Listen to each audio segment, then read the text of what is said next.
Zay ny amin'indry fa mitoy ny asa fitsirihana ataon'ny orinasa Jirama ahitana ireo alatra jiro sy alatra rano izay miteraka fahatanjaka goavana ho an'ity orinasa ity. Nisy nitatitra navoakan'ny orinasa Jirama tamin'ny asa nitanterahana nanomboka tany amin'ny volana janoary tany. Ny efapolo isanjato ny mpanjifa jiro izay nanaovana fitsirihana dia mangalatra avokoa raha toa ka 30 isanjato izany ho an'ny mpanjifa rano. Teo amin'ireo mpanjifa 7 sy 704 ny Jirama izay nanaovana fitsirihana mikasika ny herinaratra dia 2 sy 705 ireo alatra tratra. Tombanana R5 miliara ny vola very vokatr'ireo alatra herinaratra ireo. Mikasika ny rano kosa indray dia ny mpanjifa 507 teo amin'ireo 30 sy 702 nanaovana fitsirihana no hita fa tsy araky ny tokony ho izy.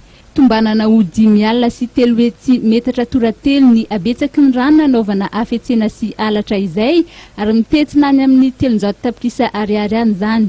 Aorian'ny firaketa-tsoratra izay nataon'ireo manao fisafona antsoina hoe contrôleur verbalisateur dia tsy maintsy manefa ny fandaninana nataony ireo mpanjifa tratra ireo ary aorian'ny fanapahana ny famatsiana ny compteurany sy ny fampiakarana ny raharaha eny anivon'ny fitsarana.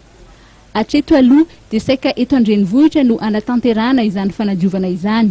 Efa misy ihany anefa ny hetsika tanterahana any amin'ny faritany toy ny any Antsiranana izay nahitana osika 4 hatreto ka ny iray mikasika ny rano ary ny 3 kosa mikasika ny jiro.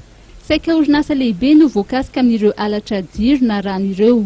Ito manerana nosy ny asa fanadiovana izay tafiditra ao anatin'ny fanarenana ny Jirama izay mikendry ny ampiana ireo fahatsiantoka tsy ara-teknika izay vokatry ny alatra sy ny osika samihafa. Tsy aivina fa ny amafy ireo asa fitsirihana ireo nanomboka ny volana janoary lasa teo ary vao mahay nitomby ireo fanaraha-maso ataon'ny Jirama tao aoriana andraisan'ireo releveur sy agent de recouvrement fanampin'ny asany ny faha 12 martsa lasa teo.